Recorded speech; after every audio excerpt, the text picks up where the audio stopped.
we will look at the different perspectives on diffusion of technology. Here, the idea is that this phenomenon of diffusion of technology has been studied under different disciplines. The concern of economists is a bit different from that of the maybe marketing experts vis-a-vis that of the sociologist. The process is of interest to all three of them, and as I said earlier, there are going to be a differences in terms of what is their major concern. When we think from a point of view of economists and when they perceive this process of diffusion, clearly they see it as an accumulative or aggregate result of the different actions which has been taken by individuals. Those individuals have done a cost benefit analysis and they are also acting or be working in a particular environment which is characterized by uncertainty and limited information. They may not have a complete idea about how that acceptance of a newer way of doing things is going to change the final outcome for them. So there is an uncertainty also as such. So using these terms of uncertainty and the limited information, which has an impact on the economic theory, like we have seen earlier, limited information might lead to asymmetric information problems. Uncertainty can be taken care of by understanding the expected returns as such. So taking care of these aspects, how an individual makes a final decision with respect to the cost and benefit, and that how that final process then become an aggregate or a cumulative of the series of the individual actions. That is a perspective coming from the economist point of view. Then clearly here the decision making is done at a micro unit level. It ignores the social feedback effect. The diffusion activities, whether we are talking from a suppliers of the technology and that of the adopting to the local conditions, are also often concerned from the economist point of view. We have had a long discussion about market for technology and how the transfers can happen there. Then the tendency is also there for the change in the technology during the adoption process. Why? Because the context of the adoption can be very different. When a particular way of, let us say, a particular technology has been developed in the context of an economy which is much colder, let us say, vis-a-vis now it has to be adopted in a more tropical area. Clearly, there is a need to introduce the changes. Then there are network effects, the linkages, which might help in the diffusion of the technology. So these are some of the concerns of the economists when it comes to this process of the diffusion. What are the major challenges they perceive with respect to the uncertainty and limited information that influence the decision making by the individual, and finally it is a cumulative process. So what they are looking at is a decision making of the adoption being done at a micro unit level, and what is the final how it aggregates together. Here once again the activities of the supplier will be very important. Why? Because the technology, when it is getting diffused to a different context, right, and different conditions, then clearly it needs to be adapted. Changes has to be introduced as such. Moreover, that will lead to the change in the technology. Certain maybe incremental change can be introduced.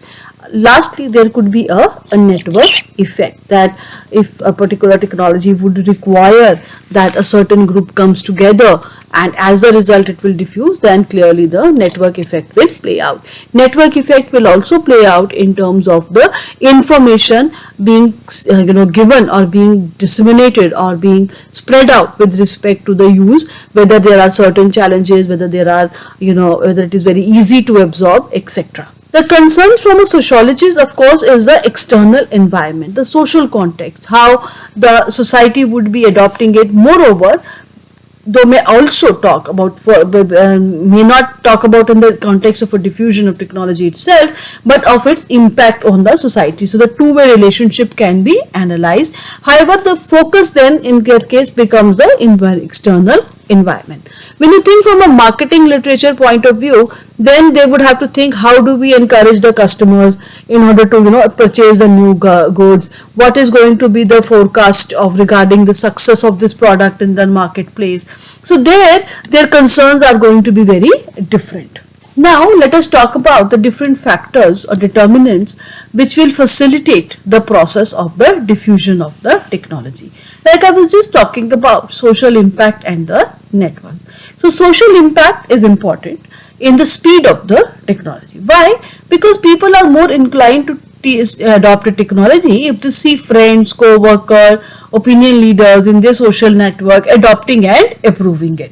So these networks will play a very important and significant role in terms of the distribution of the knowledge, recommendations about the knowledge, the social norms will also play out. So there you will find that clearly if you find your friend is now using maybe a latest technology mobile, or your co-workers are using, you may also get interested in to see what all you can do from it, whether you can use it or not, and so on and so forth.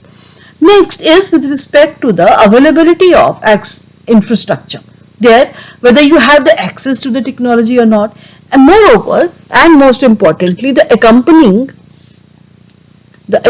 infrastructure will also be very important. Suppose you have purchased maybe a mobile phone, but the connection or there is no tower signal, clearly it will be very frustrating. So the accompanying infrastructure to support that adoption will be very important. So we have seen various initiatives even within India, like Digital India, where the focus is on creating that kind of an infrastructure, including internet connectivity, hardware and software, which will facilitate the determinants of or the dissemination as such. And inadequate infrastructure or unequal access can then affect the process. For instance, distant location may not be very well connected. Clearly, the adoption of internet related services then can be very much problematic in those areas. Next, economic factors. Economic considerations such as cost of technology, what kind of investment return you will get on that investment. Suppose you have bought a new mobile and you realize that the benefits that you get on it are much more better. Whether there are financial resources accessible to the potential adopters or not, and they can have a substantial impact on the diffusion of technology. Technology affordability and cost effectiveness in that case become very critical reasons for the adoption as such. Next, cultural and social factors like cultural norms, values, beliefs, social acceptability of technology will also influence the adoption. Moreover, what is the societal attitude towards risk, change, and the role of technology in daily life clearly will inform, because there are certain societies which do not accept any kind of a technology. So clearly they have not adopted such any newer means of communication or travel as such. Then what about information and uncertainty? The choice of to adopt will depend upon the information which is available about the experience and the immediate environment. The choice to adopt a new technology requires knowledge about the potential adopter's situation. Generally, advertisement also influences.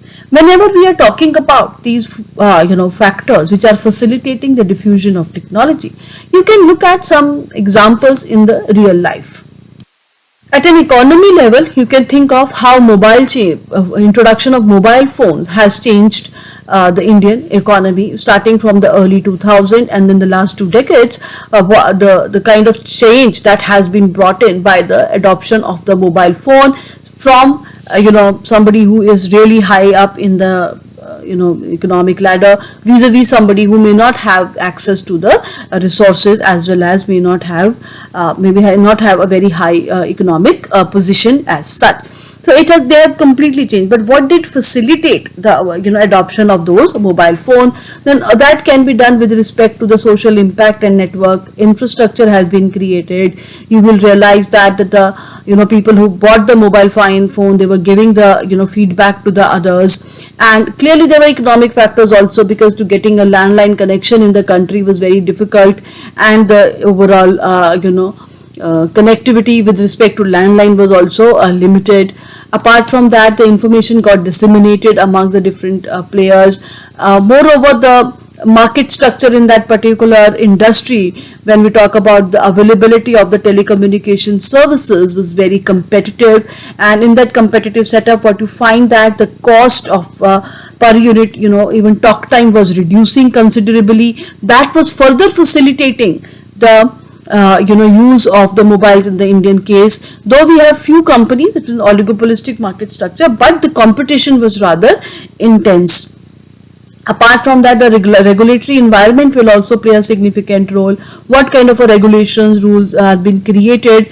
The competition policy, once again, like I just gave you an example, where there was intense competition among the existing players, leading to the reduction in the cost over a period of a time, and the standards that has been set up. So those kind of a factors, regulatory factors, will also play a very important role in determining whether a particular technology get diffused in a economy or not. Moreover, what is the speed at which it gets? So it may be ultimately get absorbed or adopted in an economy, but if it is taking too long a time period, by the time the world has already moved on to a newer ways or newer technologies, then clearly it may not be that benefit. So adoption itself, yes, no, but also most importantly the speed at which it will be adopted or diffusing in the particular country.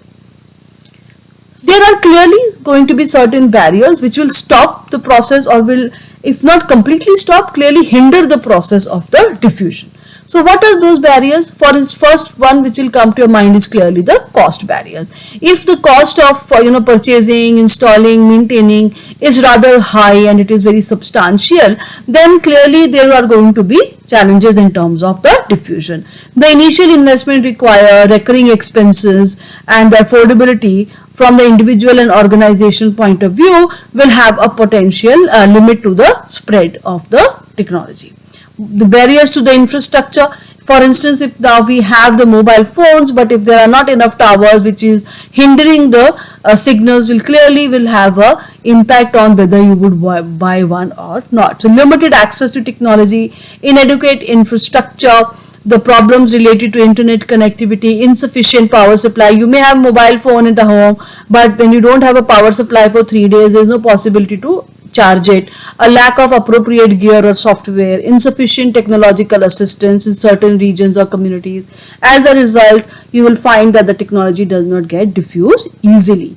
There are going to be some kind of a barriers to skill and knowledge also. Now, as you find that the smartphones are becoming more and more smart, some people who may not have tried the earlier versions of the so smartphones, they might find it too difficult to kind of work with it. A lack of skill and knowledge will also be needed, so that a lack of this skill can in fact lead to a divide between the people who are using the technology vis-a-vis who are not. So individual and organization may struggle to adopt if they do not have the required skill and knowledge in order to absorb or diffuse the technology. It is in that context you would have heard the terms like digital divide, because digital literacy and technical knowledge becomes very prominent factors in determining your capacity to absorb it. Moreover, there could be inherent characteristics like resistance to change. Some people may be very fearful. They may not want to deal with the uncertainty that brings in, and they might be skeptic. They might be not very willing to change their existing routines, and that can influence the resistance to the change. Now, suppose in a company now, the new technology is going to kind of change the way the things are being done. The upskilling might be required, or some people who are not very well versed with the new technology might have to be displaced. So clearly there can be a resistance to this kind of a change also. The cultural and the social barriers can also influence acceptance and adoption of a new technology. May be influenced by the societal norms, values and beliefs, and cultural differences, linguistic obstacles. So you have seen in the last few years that most of the apps sometimes are also available in the local languages, which facilitates the absorption, and the social conventions, privacy issues can also hinder. Lastly, the government policies, which can create either barriers, or it could be either supportive. So if you have very complex, stringent rule, licensing requirement, IP rights, etc., it may lead to